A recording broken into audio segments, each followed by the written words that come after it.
Hey guys, what's up? Happy Halloween, everybody! So today I'll be showcasing my entire horror theme RPG collection. And when I say horror themed, I mean the serious ones, not the ones like this Gaia or like games like this or Kage Shadow King, because they're kind of lighthearted and more like comedies, funny, kind of silly. No, today is about the serious horror themed hardcore RPGs. Oh yeah, and I know this hat is absolutely ridiculous, but that shouldn't stop you from enjoying this video. Let's begin!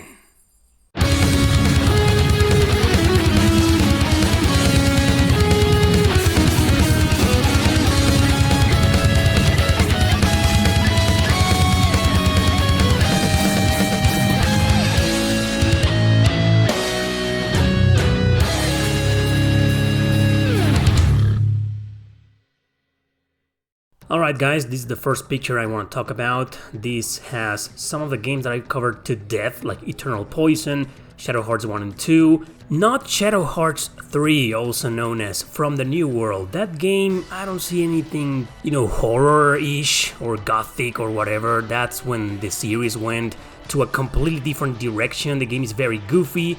I mean, come on, in Shadow Hearts Covenant, that game was already kinda goofy to start with. But anyway, and of course you can see down there Kudelka, the infamous Kudelka, a good game with great ideas, but most of them poorly executed. Yeah. Of course, Parasite Eve, it's one of the most popular horror RPGs of all time, if not the most popular as a matter of fact. Pandora's Tower is there because I thought it had some really horrible things, like the gruesome things that happen to your girlfriend in there, and when she starts transforming into a monster, and yeah... it's just horrible, man, so I believe Pandora's Tower really deserved to be in here. One game that stands out over there in the corner is Operation Darkness, an exclusive on the Xbox 360. I've covered that game before, but not too much. It's a strategy RPG published by Atlus, developed by a company called Success, and they successfully created one of the hardest strategy RPGs of all time. This game is brutal, a massive grind fest. But it's here because it's one of those games that combines a lot of dark fantasy elements. A lot of your enemies are zombies or vampires or werewolves. Some of your party members can also transform into werewolves. So it does have some pretty scary shit, to be honest. This is a good game. Play it if you wanna completely go insane, because it is insanely difficult.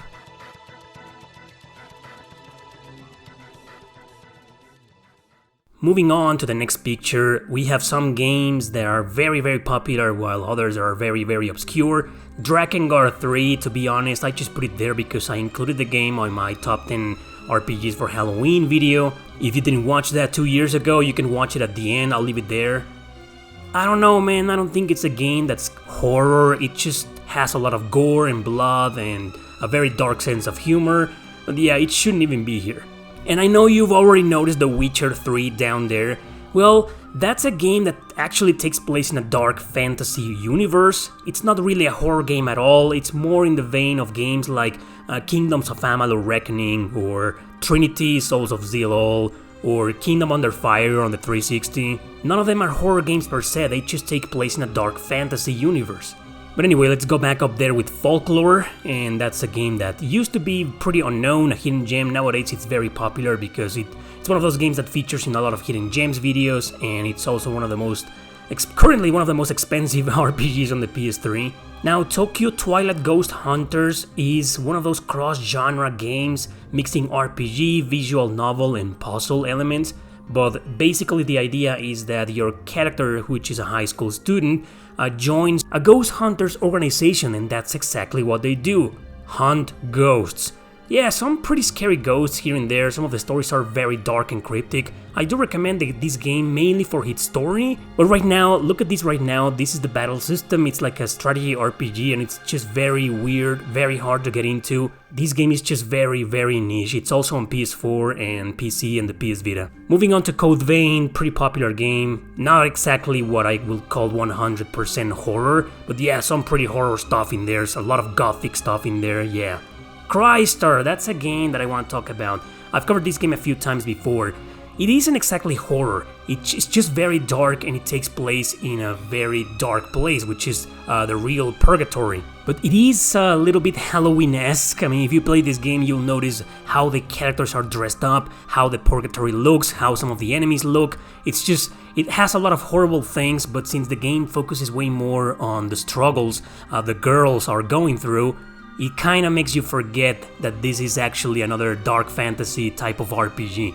But anyway, yeah, not exactly what I would call a horror, but yeah, you get the idea.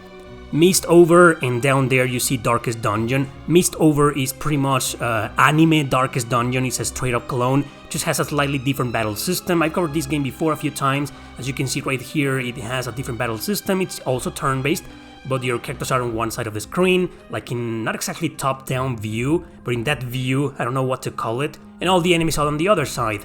But if you look at the colors, the backgrounds, the enemy design, you can tell this is very, very dark.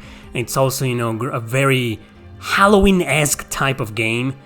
And Darkest Dungeon, as you can see, the battle system is kind of different, but it's still the enemies on one side, your characters in one side. This is very dark and very violent, actually. Like, in terms of darkness, you know, this game puts Mistover to shame, because that Mistover is, you know, an anime game with cute, chibi characters. While Darkest Dungeon, well, look at it right now, it's just very, very dark, very, very horror theme-like, and it got pretty popular. It's available on pretty much all modern platforms, maybe except the PS5, I don't know. Last but not least, Vampire there in the corner, Vampire. That's a French game. Obviously, the title speaks for itself. There are many Western RPGs, well, more like European RPGs that are like this. But you know me, I'm not really into collecting Western-styled RPGs or European-styled RPGs. I do have a few, as you can see down there.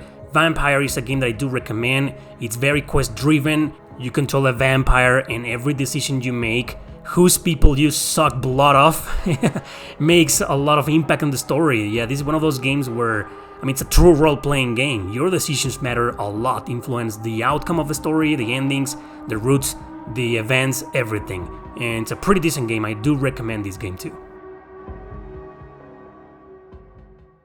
And lastly, I want to talk about my Shin Megami Tensei collection. These had to be here, you knew that already. Shin Megami Tensei series are known for being pretty dark, pretty horror-oriented. Not some games, like for example, I don't think Soul Hackers or the Devil Survivor games are horror-themed. Soul Hackers, for example, is more science fiction-ish, a little bit more futuristic, a lot more... It delves a lot in the digital world and whatnot, and the Devil Survivor games are pretty much anime-style games. There's a lot of anime tropes, a lot of anime cliches, high school students, and etc., right? They still have some horror elements, but they are the least horror type of RPGs in this photo right now. I pretty much have most of the North American releases. I'm missing Raiden Kusunoha, the first one, and I'm also missing the original Shin Megami Tensei 4. The rest are there, I'm pretty sure. I will say, guys, that the most horror-oriented games are actually the ones on the PlayStation 2. And I mean, Nocturne has a lot of references to hell, to Lucifer, to Satanism, to sects and all that jazz, so of course it had to be there. Digital Devil Saga is a little bit more like Soul Hackers. It takes place in the future, in a dystopia and all that jazz. However, you know, your characters transform into demons. You don't make pacts with demons here. You transform into demons, into fiends. And these fiends cannibalize each other, you know, in order to be more powerful. So that's pretty horrible if you ask me. And the Raiden Kusunoha games, the Devil Summoner games on the PS2, well, you play as a detective and you do investigations of the paranormal. You run into a lot of ghosts, a lot of demons, and a lot of, you know, the Japanese folklore of that era. So yeah, I'd say if you really want to play some horror theme Shin Megami Tensei games, you can't go wrong with the PlayStation 2. Some of these have events that are pretty damn horrible. You know what other game is fucking horrible? This piece of garbage. If you really want to scare somebody off, make them play this game, man. Oh yeah.